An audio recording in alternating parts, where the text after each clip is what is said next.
আসসালামু আলাইকুম সম্মানিত দর্শক, সবাই কেমন আছেন? আশা করি সবাই ভালো আছেন। তো আজকের এই ভিডিওতে আমি আপনাদেরকে দেখাবো ছোট্ট বাচ্চাদের ফতোয়া কিভাবে কাটিং করতে হয়। তো দর্শক বন্ধুরা, আপনি যদি ফতোয়া কিভাবে কাটিং করতে হয় সেটা যদি শিখতে চান, তাহলে অবশ্যই সম্পূর্ণ ভিডিওটি মনোযোগ সহকারে দেখতে থাকুন। আশা করি ভালো কিছু শিখতে পারবেন। তো দর্শক বন্ধুরা, বেশি কথা বাড়াবো না, চলুন শুরু করা যাক। তো দর্শক বন্ধুরা, আমি এখানে ফতোয়াটি কাটিং করার জন্য কাপড়টাকে দেখতে পাচ্ছেন বাস করে নিয়েছি এরকম ভাবে। তো বাস করে নেওয়ার পরে ফার্স্ট অফ অল আমরা এখান থেকে একটা মার্জিন করে নিলাম। নিচে সেলাই করার জন্য 1 ইঞ্চি পরিমাণ কাপড় বাড়তি নিয়ে মার্জিনটা দিচ্ছি। তো এরপরে আমাদেরকে এখানে ফতুয়ার লম্বার মাপটি নিতে হবে। এটা ছোট্ট বাচ্চাদের আর কি। তো ফতুয়ার লম্বা মাত্র 17 ইঞ্চি। তো আমি এখানে 17 ইঞ্চিতে মার্জিন করে নিচ্ছি, দেখতে পাচ্ছেন। তো ভিউয়ার্স, সবাইকে রিকোয়েস্ট করবো সম্পূর্ণ ভিডিওটি মনোযোগ সহকারে দেখার জন্য। তো এখানে হালকা একটু ঢালু দিতে হবে। তো সেটা আমি 1 ইঞ্চি 2 সুতা পরিমাণ ঢালু দিচ্ছি, মানে শোল্ডার ডাউন যেটাকে বলে। তো 1 ইঞ্চি 2 সুতা মানে 1/1 ইঞ্চি দিলাম। এরপর এখান থেকে হাতার আরমোল নামাইতে হবে 5 ইঞ্চি পরিমাণ, যেহেতু ছোট্ট বাচ্চা। তো 5 ইঞ্চিতে একটা মার্জিন করে নিলাম। তো এইভাবে মার্জিনটা টেনে তারপর এখান থেকে মাঝখানে একটা মার্জিন করে নিলাম। মাঝখানে মার্জিনটা দেওয়ার পরে আমরা এখান থেকে গলার মাপটা দিব 2 ইঞ্চি পরিমাণ। ঠিক আছে, 2 ইঞ্চি। তো এরপরে এখানে শোল্ডারের মাপটা দিতে হবে। তো শোল্ডার 11 ইঞ্চি, তো আমি এখানে 5.5 ইঞ্চিতে মার্জিন দিলাম। তো এরপরে বডি 30 ইঞ্চি, 7.5 ইঞ্চি দিতে হবে আর কি। 1/2 ইঞ্চি সেলাইয়ের জন্য নিতে হবে। এখানে 1/2 ইঞ্চি কম দিতে হবে। তো এখানে 7.5 ইঞ্চি দিলাম, আর এখানে 7.5 ইঞ্চি এবং 1/2 ইঞ্চি সেলাইয়ের জন্য, তো টোটাল 8 ইঞ্চি দিলাম। ঠিক আছে, মাঝখানে একটু কম দিছি 1/2 ইঞ্চি। ঠিক আছে, একটু রাউন্ডটা উঠানোর জন্য, দেখতে সুন্দর দেখা যাবে এবং ফিটিংটা ভালো হবে। তো ভিউয়ার্স, মাপগুলো আমি আবার একটু দেখে নিচ্ছি যে ঠিকঠাক আছে কিনা, আপনাদেরকে যেভাবে বলছি। ঠিক আছে, তো এটাও ঠিক আছে। এটা এখানে 1/2 ইঞ্চি কম দিতে হবে। তো সেলাইয়ের জন্য 1/2 ইঞ্চি বাড়িয়ে নিলাম। তো টোটাল 7.5 ইঞ্চি আছে এখানে মাঝখানে। তো মাপগুলাকে আমি সুন্দর করে সাজিয়ে নিচ্ছি। তো আপনারা যদি বুঝতে কোথাও প্রবলেম হয় অবশ্যই কমেন্ট করে জানাতে পারেন। এখানে আরেকটা কথা বলে নেই, আপনারা যারা ছোট্ট বাচ্চাদের এরকম ফতোয়া তৈরি করবেন বা কাটিং করবেন, শরীরের মাপ যে ফিটিং মাপটা আছে ওইটা থেকে 6 ইঞ্চি লুজ দিয়ে কাটিং করবেন। এটা যেহেতু 30 ইঞ্চি মার্জিনটা নিয়েছি, তো ওটা মানে ফিটিং মাপ 24 ইঞ্চি ছিল। এখানে 7 ইঞ্চি পরিমাণ সামনে প্লেট থাকবে, বোতাম প্লেট। আর এভাবে মার্জিন গুলা করে নিচ্ছি।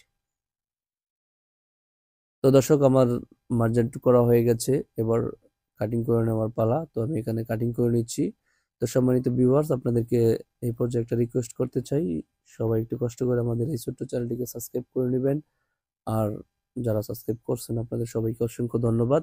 যারা ফেসবুক পেজ থেকে ভিডিওটা দেখবেন তারা অবশ্যই ফেসবুক পেজটি ফলো দিয়ে ভিডিওটি টাইমলাইনে শেয়ার করে দিতে পারেন, যদি আপনি পরবর্তীতে এই ভিডিওটা আবার দেখতে চান। ঠিক আছে, তো দর্শক বন্ধুরা, আমি সুন্দর করে কাটিং করে নিচ্ছি। আপনারা পুরো কাজটা আমার দেখলেই বুঝতে পারবেন যে কত সুন্দর হয়েছে কাটিং করাটা। একটা কাপড় আপনি যত ভালো করে কাটিং করতে পারবেন, ওইটা সেলাই করার পরে আসলে ভালো হবে। ঠিক আছে, তো প্রতিনিয়তই আমি আপনাদের সামনে সুন্দর সুন্দর কন্টেন্ট আপলোড করার চেষ্টা করতেছি।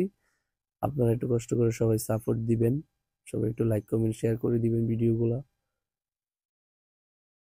আশা করি আপনাদের সময়টা অপচয় হবে না, ভালো কিছু শিখতে পারবেন ইনশাল্লাহ। তো আমি সুন্দর করে দেখতে পাচ্ছেন সামনের পাটটা কাটিং করে নিলাম। এইবার আমরা পিছনের পাটটাকে কাটিং করার জন্য কাপড়টা সেম ভাবে ভাঁজ করে নিয়েছি। ভাঁজ করার পরে এবার এই উপরের পাটটা নিচের পাটের সাথে অ্যাডজাস্ট করে রাখবো সমানভাবে। এইভাবে সমানভাবে রাখতেছি।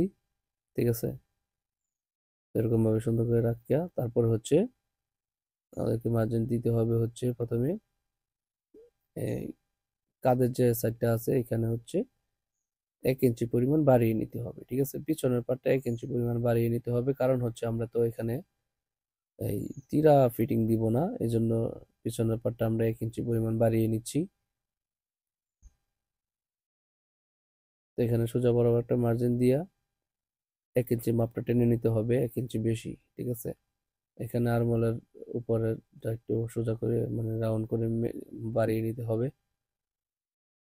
তো বাড়িয়ে নেওয়ার পরে এবার এখান থেকে হচ্ছে গলার মাপটা হচ্ছে 1 ইঞ্চি, ঠিক আছে। 1 ইঞ্চি ডাউন করতে হবে, গলার মাপটা এখানে মিলিয়ে দিতে হবে।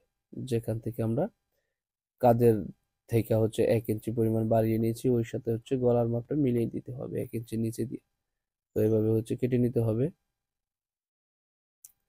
সামনের পার্ট থেকে পিছনের পার্ট শুধুমাত্র শোল্ডার এবং গলা এই দুইটা সাইড হচ্ছে 1 ইঞ্চি পরিমাণ বাড়তি আছে হচ্ছে নিচের পার্টটা, ঠিক আছে। নিচেরটা হচ্ছে পিছনের পার্ট মানে হচ্ছে ব্যাক পার্ট, ঠিক আছে।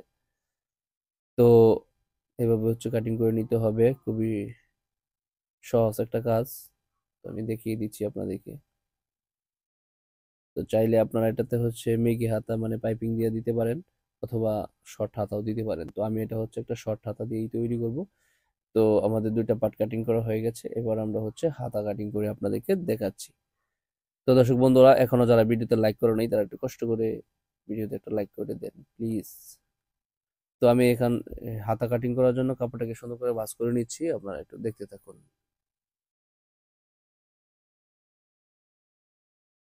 তো দর্শক বন্ধুরা, আমি এখানে হাতাটি কাটিং করার জন্য কাপড়টাকে ডাবল করে ভাঁজ করে নিয়েছি, এবার হচ্ছে মার্জিন করে আপনাদেরকে দেখাচ্ছি।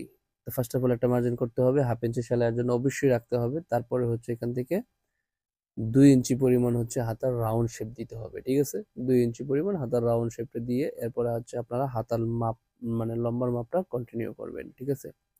তো এটা লম্বার মাপ হচ্ছে 4.5 ইঞ্চি, তো আমি এখানে 4.5 ইঞ্চি মার্জিনটা দিয়ে দিচ্ছি। তো এরপর হচ্ছে হাতার মুহুরি সেলাইয়ের জন্য 1 থেকে 1.5 ইঞ্চি পরিমাণ কাপড় অবশ্যই বাড়তি নিতে হবে। এরপর হচ্ছে আমাদেরকে এখানে হাতার মুখের মাপটা দিয়ে দিতে হবে। তারপরে এখানে আরমোলের যে মাপটা আছে সেটা এখানে হচ্ছে 5.5 ইঞ্চি দিয়ে দিতে হবে। ওইখানে 5 ইঞ্চি নামাইছিলাম, এখানে 5.5 ইঞ্চি দিলাম, 1/2 ইঞ্চি প্লাস রাখলাম। তো আমি এটাকে মাপ দিয়ে আপনাদেরকে দেখাবো কত সুন্দরভাবে হয়ে যায়, মানে অ্যাডজাস্ট হবে, সেটাও আমি আপনাদেরকে দেখাবো কাটিং এর পরে, ঠিক আছে। তো আমি এখন কাটিং করে নিচ্ছি দর্শক বন্ধুরা। তো ভিউয়ার্স, দেখতে পাচ্ছেন যে হাতাটি কাটিং করে নিচ্ছি আমি। তো আমার হাতা কাটিং কমপ্লিট, এবার হচ্ছে আমি আপনাদেরকে মাপ দিয়ে দেখাচ্ছি যে আরমোলার সাইডটা কতটা অ্যাডজাস্ট হয়েছে, ঠিক আছে। তো দেখতে পাচ্ছেন কত সুন্দরভাবে কিন্তু অ্যাডজাস্ট হয়ে গেছে, ঠিক আছে। তো এইভাবে হচ্ছে হাতা কাটিং করতে হয়। তো এই পর্যায়ে হচ্ছে আমাদের পুরো ফতুয়া কাটিং করা কমপ্লিট। তো দর্শক বন্ধুরা, এতক্ষণ যারা ভিডিওটি দেখেছেন আপনাদের সবাইকে অসংখ্য ধন্যবাদ। আমি চেষ্টা করলাম ফতুয়া কিভাবে কাটিং করতে হয় সেটা আপনাদেরকে শেখানোর জন্য। যদি কোথাও প্রবলেম হয়, বুঝতে সমস্যা হয়, অবশ্যই আমাকে কমেন্ট করে জানাইতে পারেন। তো দেখা হবে নেক্সট ভিডিওতে। সে পর্যন্ত সবাই ভালো থাকুন, সুস্থ থাকুন। আর আমাদের চ্যানেলটিকে যদি সাবস্ক্রাইব না করে থাকেন তাহলে অবশ্যই চ্যানেলটিকে সাবস্ক্রাইব করে আমাদের চ্যানেলের সদস্য হয়ে থাকবেন। আজকের মতো এখানেই বিদায় নিচ্ছি। আসসালামু আলাইকুম ওয়া রাহমাতুল্লাহি ওয়া বারাকাতুহু।